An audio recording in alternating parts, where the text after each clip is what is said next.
everybody, Matt Carpenter, College Aid Pro, College Aid Professionals. I hope everybody's managing as well as they can, given all that's going on here. And none of us have a playbook. This is uncharted waters for everybody. So that's advisors, families that are getting ready for college, families that are at college, probably got sent home from college, and the colleges themselves, all the institutions that are a part of this experience.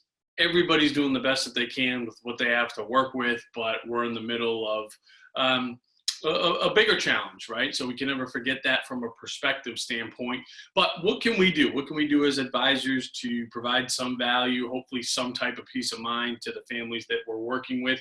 And there's a few things, and there's a few different pockets of people that are being affected by this. Of course, everybody's being affected in some capacity, but in the college world that we live in. Now, for the families that have students that got sent home from school for the rest of the semester, hopefully just the rest of the semester, we want to make sure, if it's not being done automatically, that you are helping them make sure they go back and recoup at least a prorated room and board.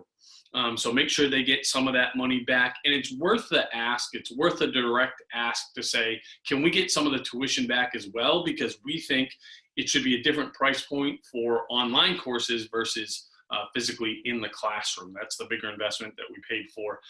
That's the experience that we paid for, and that's why online courses are generally more affordable than actually being in the classroom. So it's always worth the ask. We haven't seen many successful results on that front. We got to make the ask. Okay. Now, for families that are seniors right now, we have the students a senior in high school, class 2020, and for those that are undecided, we don't know where we're going to be attending next year, and we wanted to go to Accepted Students Day and make our final decision, but that's not happening. What can we do? The first thing is, it's very, very likely that all the colleges are going to push back their May 1st deadline. May 1st is typically when deposits are due, i.e. we need to make a decision. We need $300 to $500, and we being the college needs to get that amount to secure your spot in the class of 2024. These are very likely going to be pushed back. Many colleges have already pushed them back. However, what we're encouraging our families to do, and this is not standard practice, but if you don't know where you're going to be going next year and you need more time and ideally you'd like to go on this campus again or for the first time, if it comes down to it, we're going to encourage those families to put down more than one housing deposit. This is essentially going to buy them until the fall.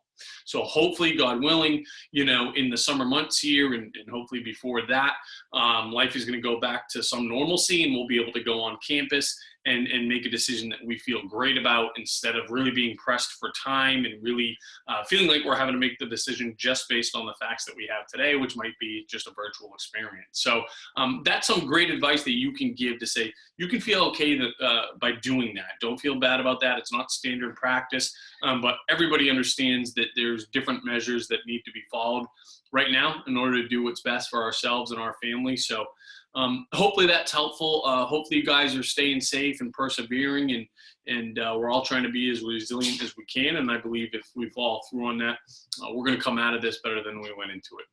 Talk soon.